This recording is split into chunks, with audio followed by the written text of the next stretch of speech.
नमस्कार श्रोताई मित्र हो.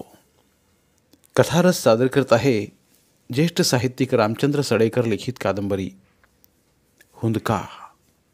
प्रकरण 15.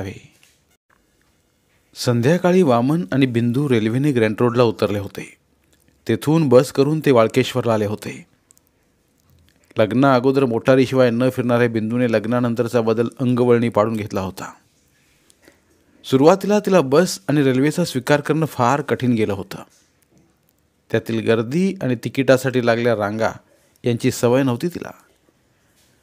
हळूहळू या साऱ्यांची सवय करून घेतली होती तिनं. बसस्टॉपपासून विसावा बंगल्यापर्यंत ते चालत निघाले होते. त्या रस्त्यावर पावले टाकताना बिंदूच्या मनात संमिश्र भावना होत्या. त्यांच्या लग्नाला 10 महिने झाले होते. या 10 महिन्यात तिचा आणि तिच्या माहेरचा संबंध तुटल्यातच जमा होता. इतके असूनही आपण पुन्हा पुन्हा मम्मी पप्पांना पाहण्याची इच्छा का करतो याचं तिलाच आकलन होत नव्हतं. वामन मात्र अजिबात संशय नव्हता. आपला तिथे अपमान होणारच याची खात्री होती त्याला. दोघेही बंगल्याच्या प्रवेशद्वारासमोर आले आणि थबकलेच. प्रवेशद्वारावर विजेच्या दिव्यांचे तोरण लावलेले होते. आतून मंजूळ सनईचा आवाज ऐकू येत होता. पाहुण्या रावळ्यांची गडबड स्पष्ट दिसून येत होती. बंगल्यासमोर 4-5 मोटारी उभ्या होत्या. कसला तरी समारंभ दिसतोय, बिंदू वामनला म्हणाली. गडबड पाहून ती किंचित खुलली होती, पण वामनच्या मनात मात्र संभ्रम निर्माण झाला होता. चल जाऊयात. वामन दोलायमान मनस्थितीत होता. अगं, या समारंभाचं आपल्याला आमंत्रण दिलेलं नाही. So hot. माझ्यावर कितीही राग असला तरी मला काही हाकलून देणार नाहीत मम्मी आणि पप्पा. इतर वेळी अतिशय धोरणीपणाने वागणारी बिंदू शंतनुराव आणि शकुंतलाबाईंच्या संदर्भात अविचाराने का वागते याचे उत्तर वामनला सापडत नव्हतं. आपण बंगल्यात पाऊल टाकणं म्हणजे स्वतःहून अपमानाला निमंत्रण देणं हे त्याला समजत होतं.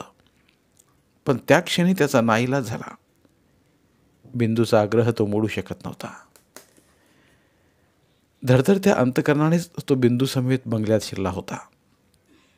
बंगल्यात शिरताच बिंदूच्या पावलांना वेग आला होता. वामनने तिच्या वेगाने चालण्याचा प्रयत्नच केला नव्हता. तो बंगल्यासमोर हिरवळीवर रेंगाळत असतानाच बिंदू बंगल्याच्या दरवाजाकडे गेली होती.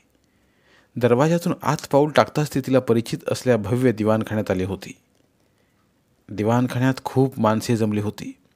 अजूनही समारंभ कसला असावा याची कल्पना बिंदूला आली नव्हती. ती आपले पाऊल पुढे टाकणार तोच आतील बाजूने शकुंतलाबाई लगबगीने बाहेर आल्या आणि त्यांची नजर बिंदूवर पडली होती. प्रथम शकुंतलाबाई आश्चर्यचकित झाल्या होत्या. नंतर हळूच त्यांच्या कपाळावर आठ्यांचे जाळे दिसू लागले होते. एखाद्या परक्या अनोळखी व्यक्तीकडे पाहावं तशी त्यांची नजर भासली बिंदूला. आपल्याला पाहताच मागचे सारे विसरून शकुंतलाबाई पुन्हा आपल्यावर मायेचा वर्षाव करतील अशी बिंदूची कल्पना होती. पण शकुंतलाबाईंची माया आटली होती हे बिंदूला माहीत नव्हतं. त्यांनी तिच्याकडे पाठ फिरवताच बिंदूला वामनच्या बोलण्याची आठवण झाली होती. तरीही अपमानाचे कड रिचवून ती तशीच उभी राहिली होती तिथे. अजून तिला शंतनुरावांची आशा वाटत होती. बिंदूला पाठमोऱ्या झाल्या शकुंतलाबाई तेथेच पाहुण्यात बसल्या शंतनुरावांच्या कानाशी लागल्या होत्या. शंतनुराव चटकन मागे वळले होते. क्षणभरच त्यांची नजर बिंदूवर स्थिरावली होती. पुढच्या क्षणी तिच्याकडे दुर्लक्ष करून शंतनुराव पुन्हा पाहुण्यांची गप्पा मारू लागले होते. धरणी दुभंगून आपल्याला पोटात घेईल तर बरे होईल असे बिंदूला त्या क्षणी वाटले होते. फार काळ थांबलो तर आपली शोभा होईल हे ओळखून ती परत फिरली होती. तिचीही मान ताठ होती. स्वतःहून तिने दुरावलेले संबंध जोडण्याचा खूप प्रयत्न केला होता, परंतु प्रत्येक वेळी तिचा अपमान करण्यात आला होता. यापुढं ती येथे येणार नव्हती. दिवाणखान्याबाहेर निघून जाण्याअगोदरच वळून तिने शंतनुराव आणि शकुंतलाबाईंना डोळे भरून पाहून घेतलं आणि पाणावलेल्या डोळ्यांनीच ती बाहेर गेली होती. दिवाणखान्याबाहेरच पायऱ्या ओलांडल्या की पोर्च होतं. त्या पोर्चमधून बाहेर पडत असतानाच हिरवळीवर मित्रांबरोबर गप्पा मारत असलेला नागेश तिला दिसला होता. ती नागेशकडे पाहत असताना झटका आल्यासारखा नागेश उठून बंगल्याच्या प्रवेशद्वाराकडे गेला होता. प्रवेशद्वाराजवळ हिरवळीवर उभा असलेला वामन पोर्चमधूनच बिंदूला दिसत होता. नागेश त्याच्याच दिशेने गेला आहे याची जाणीव होताच ती धावतच त्याच्या दिशेने निघाली होती. बिंदू आली आहे याची नागेशला कल्पनाच नव्हती, पण वामनला पाहून मात्र त्याचे डोके फिरले होते. काल आहेस तू इकडे? हेटाळणीच्या स्वरातच नागेश बोलत होता. आपले बोलणे झाडाआड उभी असली बिंदू ऐकते आहे याची त्याला जाणीव नव्हती. पैसे हवे असतील तुला? तिरस्काराने बोलला नागेश. तुझ्यासारख्यांना बरोबर ओळखतो मी. आमंत्रणाशिवाय येण्याचं धाडस कसं केलं तू? आज माझा साखरपुडा आहे. कशाला तुझे दळभद्री थोबाड घेऊन इथं आलायस? Get out! वामनच्या अंगाचा भडका उडाला होता, पण तरीही त्याने आपल्या संतापावर संयम ठेवला होता. झाडाआड उभी असली बिंदू वामनच्या झालेल्या अपमानाने रागाने थरथरत होती. पण आपला राग वांझोटा आहे हे उमजल्याने ती तशीच उभी राहिली होती. चल जा जा! एखाद्या भिकाऱ्याला हकलावे तशा आवेशात नागेश म्हणाला. पुन्हा जर आलास तर धक्के मारून बाहेर काढीन.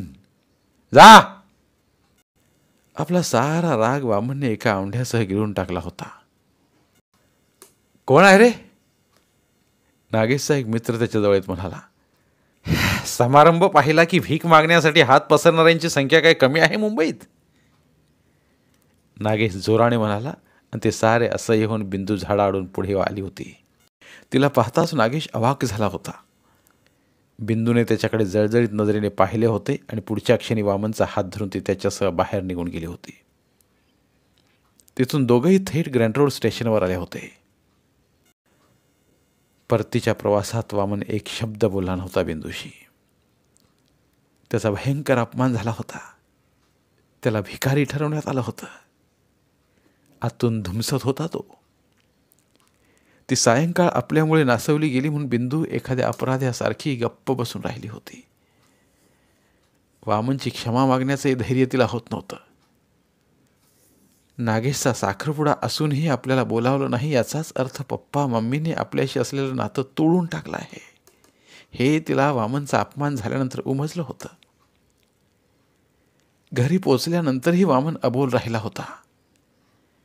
रात्र झाली आणि बिंदूला वामनचा अबोला असह्य झाला. बोलणार रे माझ्याशी? काकुलतीला येऊन बिंदू त्याला म्हणाली होती. आता पुन्हा नाही जाणार मी मम्मी पप्पांकडे. आता पुन्हा नाही जाणार. वामनने बिंदूच्या मांडीवर डोकं ठेवलं. तिच्या मनाची तडफड त्याला पाहवत नव्हती. 10 महिन्यांपूर्वी आई वडिलांची लाडकी असलेली बिंदू आता आई वडिलांकडून ठोकरली गेली होती. वामनशी लग्न करताच तिच्या आनंदी दुनियेची वाताहात झाली होती. वामनने मांडीवर मस्तक ठेवताच बिंदूचा हात हळुवारपणे त्याच्या कपाळावरून फिरू लागला होता. त्या स्पर्शाने वामनचे भडकलेले मन हळूहळू शांत होऊ लागले होते. संतप्त मनस्थितीत आपण घरी परतलो. आपला अपमान झाला म्हणून आपण प्रक्षुब्ध झालो होतो, परंतु त्या भावनेच्या भरात बिंदूला विसरलो याचीच खंत वाटत होती त्याला. कितीही झालं तरी नागेश त्याचा दूरचा नातेवाईक होता आणि त्याचा द्वेषही करीत होता. नागेशकडून सन्मानाची अपेक्षा बाळगणंच चूक होतं. तरीही आपण तोल गमावून बसलो होतो. बिंदूची विचारपूस करण्याचं साधं सौजन्यही आपण दाखवू शकलो नाही याची जाणीव भडकलेलं मन शांत होताच त्याला होत होती. बिंदू, मामा मामी इतके कठोर होतील असं वाटलं नव्हतं. हळूच तो बोलला, पण तो बोलला याचाच आनंद बिंदूला झाला होता. काहीही न बोलता ती त्याच्या केसातून हात फिरवत राहिली.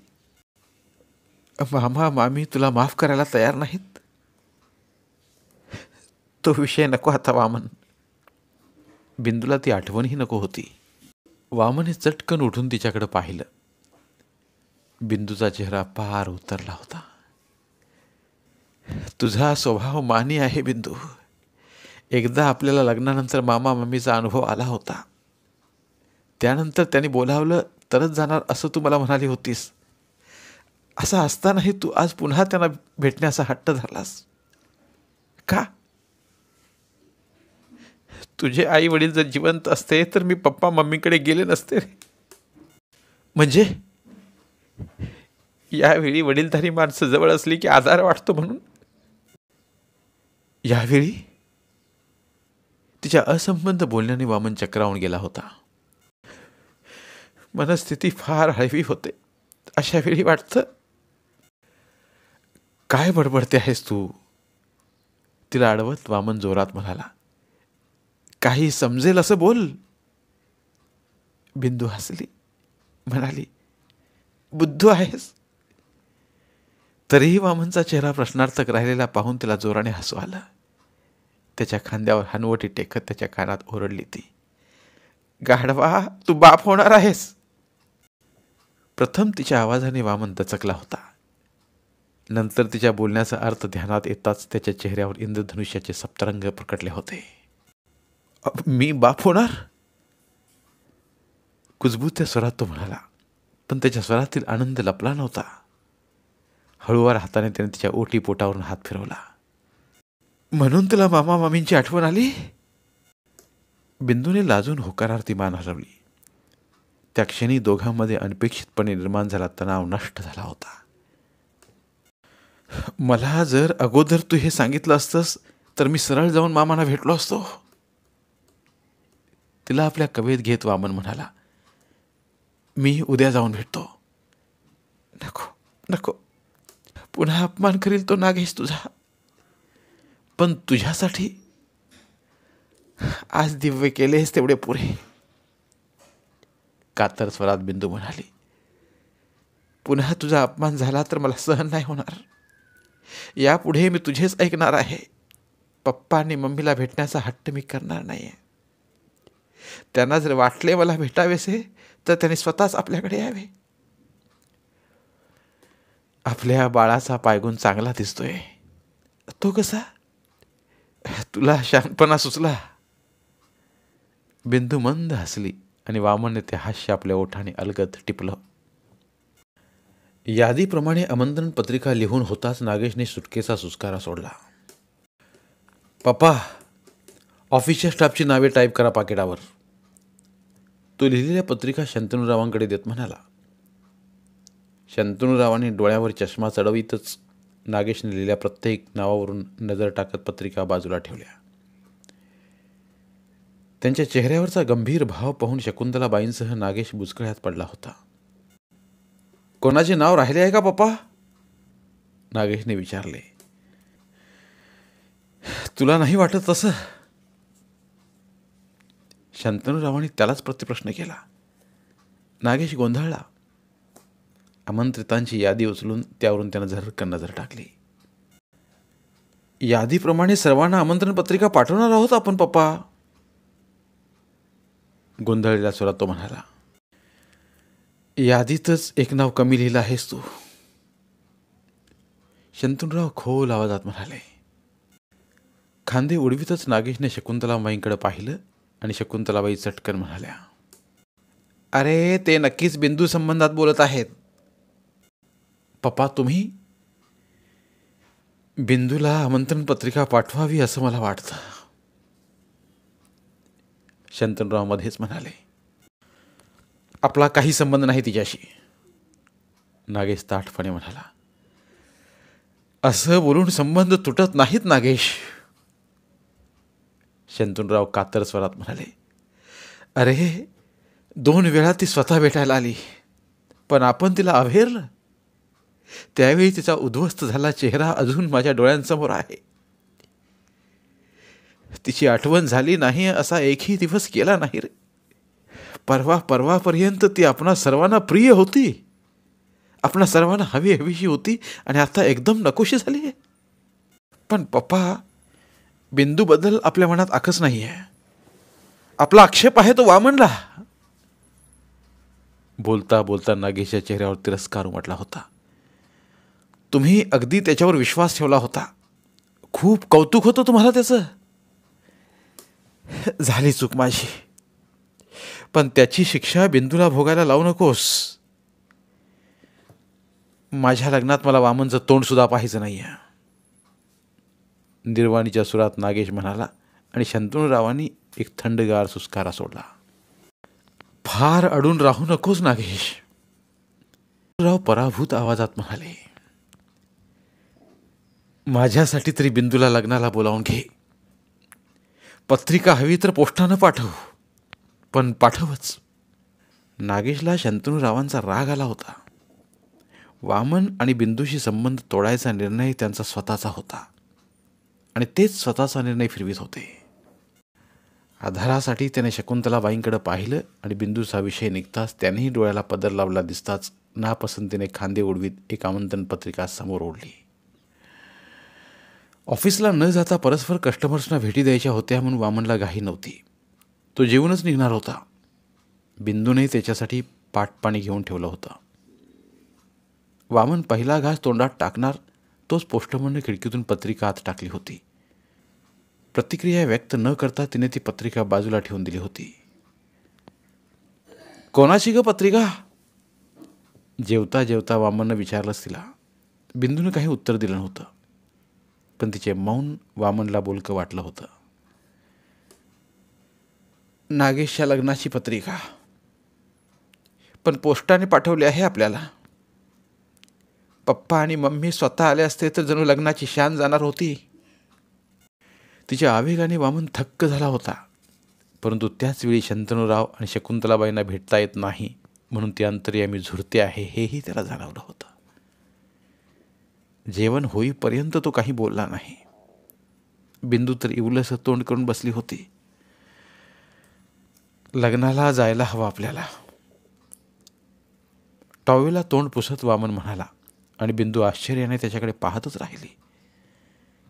काही जरुरी नाही, रागाने ती म्हणाली. जरुरी आहे, वामन आग्रही स्वरात म्हणाला. हे बघ बिंदू, पत्रिका पोस्टानं येणं याचाच अर्थ बर्फ वितळण्यास सुरुवात झाली आहे. बिंदूला त्याच्या बोलण्याचा अर्थ समजला नव्हता. प्रथम मामा आणि मामी आपल्याशी संबंध ठेवायला तयार नव्हते.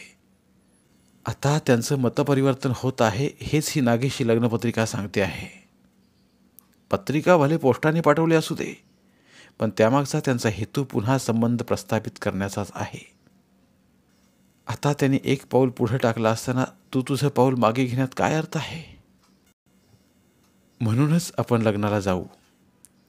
हवं तू राग म्हणून मामा मामीशी बोलू नकोस, परंतु त्या लग्नाला गेल्यामुळे आपल्या लग्नामुळे जो काही डेडलॉक निर्माण झाला आहे ना, तो उकलण्याची प्रक्रिया सुरू होईल. छान बोलतोस तू. बिंदूची कळी खुलली होती. आपल्या बाळाला आपल्या लग्नाची सनई ऐकायला मिळाली नव्हती. निदान त्याला त्याच्या मामाच्या लग्नाची सनई तरी ऐकू दे. चल चावट कुठला. बिंदू लाजली होती आणि वामन खळाळून हसला होता. धन्यवाद. उर्वरित कादंबरी पुढील भागात. धन्यवाद. प्रिय श्रोते मित्र हो, आपल्यासाठी एक आवाहन. आमच्या चॅनलच्या प्लेलिस्ट विभागात तुमच्यासाठी शेकडो कादंबऱ्यांचे ऑडिओ बुक्स उपलब्ध आहेत. तिथे प्रत्येक कादंबरीचे सर्व भाग एकत्रित मिळतील. त्यामुळे सध्या सुरू असलेल्या क्रमशः कादंबरीच्या पुढील भागासाठी वाट पाहण्याची गरज नाही. तुमच्या वेळेनुसार तुम्ही संपूर्ण कादंबरी सलगपणे ऐकू शकतात आणि साहित्याचा आस्वाद घेऊ शकता. कृपया आमच्या चॅनलच्या होमपेजवर जाऊन प्लेलिस्ट चेक करा आणि तुमची आवडती कादंबरी निवडा. धन्यवाद.